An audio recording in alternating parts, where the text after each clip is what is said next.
Hey folks, Fernando doing a very quick video here for the Modern Survivalists in terms of radio. Now, before I go on, stick around for this video. If you're new to this and have no idea at all about radio, this is a video for you. Also, if you do know quite a bit about it, there's maybe a few things that you haven't kept in mind and considered or maybe looked at it this way. So this video is for you as well. I'll also do a super mini review of the Motorola T42, which is a unit I've been testing lately, and they work quite well. So first of all, why is it that you need radio? Well, it's the basic way in which you get information when everything else goes to hell, when there's no infrastructure working in terms of your grid, your network, your cell phone, which is by far the most technologically advanced piece of equipment that you have, and you should have it with you. This is usually what still ends up working. Something as simple as a little FM radio is gonna be a blessing. You're gonna be able to listen to news, what's going on. You can have, your weather radios, the more fancier ones with hand crank and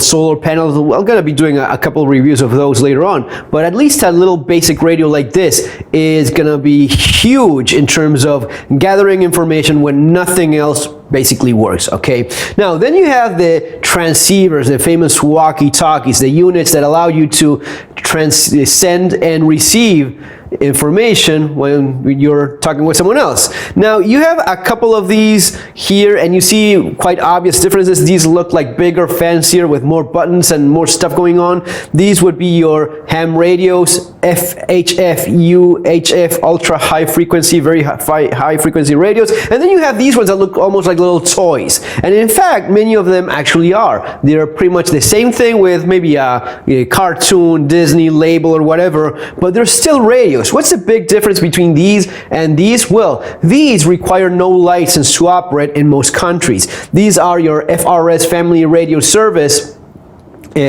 which work in up to 8 channels, and I think they now extended it to 16 channels, but these would be the more basic ones. These require no license to operate. Anyone can buy them, anyone can use them, send and receive, right? These require a license in most countries, but you can use them in a lot more frequencies, and they have a bunch of stuff going on, very interesting. And usually these would be the guys that like the issue about radio more. There's a lot you can do with these that just is simply not possible with the smaller ones. Some of the differences is the limitations. These are limited to half a watt in terms of power. They are limited to those 8 or 16 frequencies, and they have a fixed antenna. Anyone can use them. This is why you sometimes see them as little toys, but they're not as bad as some people may think they are. These have more power. You can get them up to 5, 8, 10 watts, and no, it's not something directly proportional, and you're not going to be getting a lot more range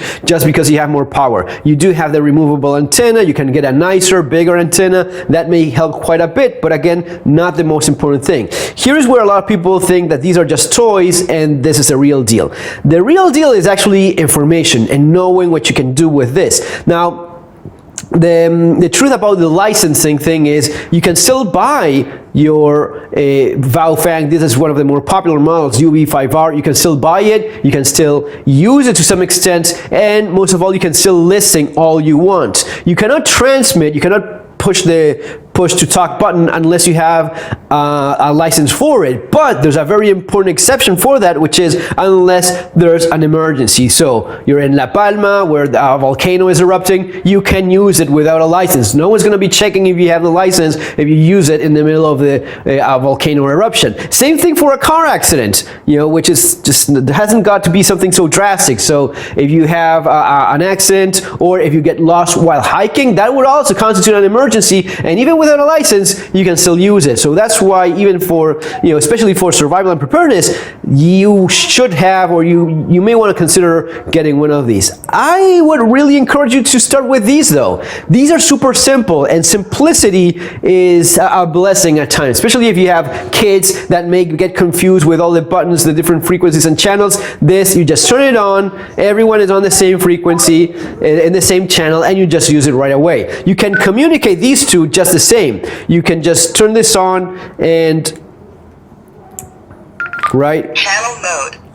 Let's say a kid got lost and he has this in his little bug out bag or whatnot. You turn this on, right?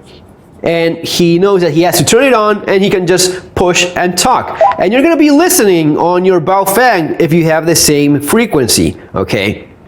So these can be quite, especially even for an adult that just will not remember how to use this, and in the confusion just pushes a couple buttons and just doesn't know what he's doing with it. This can be quite simple to use, and that's a big advantage. Now, the very common question is, okay, how much range do I have with these things? And if you check the box, it's gonna be saying, you know, about 4 kilometers, right? How much is it? Like 4 miles, 5 miles? Well, let's check out how much range I can get with these, and let's get back to this. Hola, ¿me escuchas?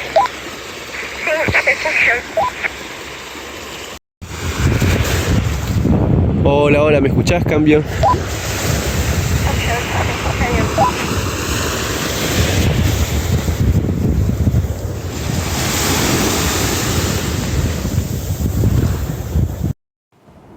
So on that little waterfall, it was about 1.5 kilometer, give or take, and the beach was 2.3, 2.5 kilometers, give or take.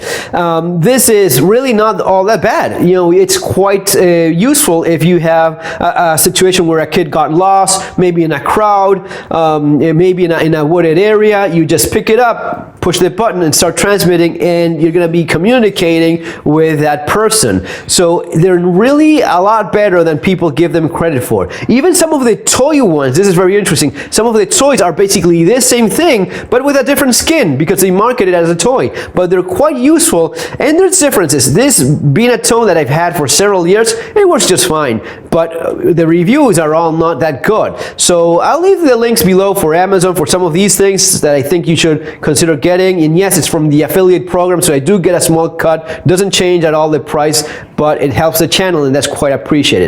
Motorola is definitely better. From those that you just saw, I was actually using these ones as well, and the sound was not all that good, especially when I reached the beach. This one had a much nicer sound. This one was a lot worse, you know, quite a bit worse. Maybe not a lot worse, but you definitely saw a difference, and this one is better. In spite of having the same power and the same limitations, at least the technical ones, the quality of the build comes into play as well. So yeah, I would definitely recommend going with quality for these. With Motorola, you're gonna be doing quite well. Now, the most important thing for you to keep in mind is it's not so much about power. People sometimes get lost on, oh, I want to have this one because I'm going to be having those 5 watts, or these ones that have 8 watts. 8 watts is better than 5 watts. No, it's about knowing how to use this. You have to forget about using this as a cell phone and working within the 4 kilometer or 4 mile range or whatever you're being told in the box,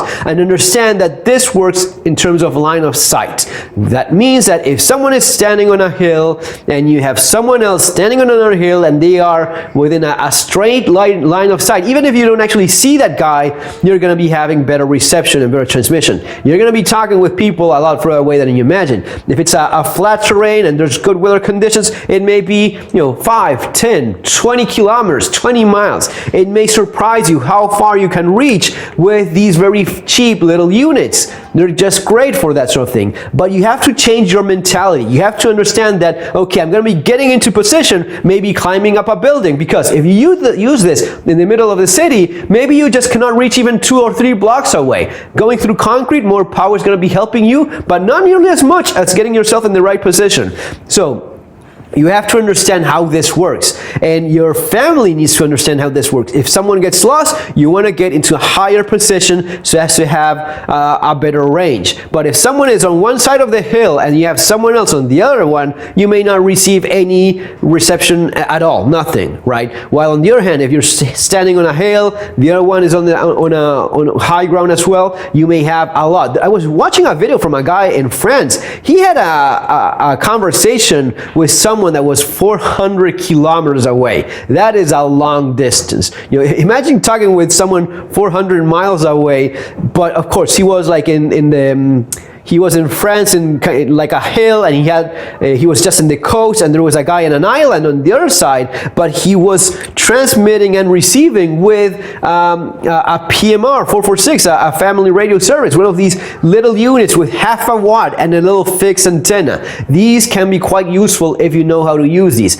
My advice, honestly, get both, but if you're looking at getting one first, get these. These are more simple, they are more likely to be used correctly by people that are not in the know and all that familiar with them, and that's exactly what you want. These have like a battery, use AAA batteries, you have AA ones as well, but these are good rechargeable IKEA batteries similar to Ineloops made in Japan. This is not going to be leaking, and you're going to be getting maybe 6-8 hours worth of it, and usually for an emergency, if you have this in a bug out bag or go bag, this may be all you need. You can have these rechargeable with stations on them, but for example, for transmitting between vehicles, moving when traveling, you can use these, and you can maybe keep extra batteries for it.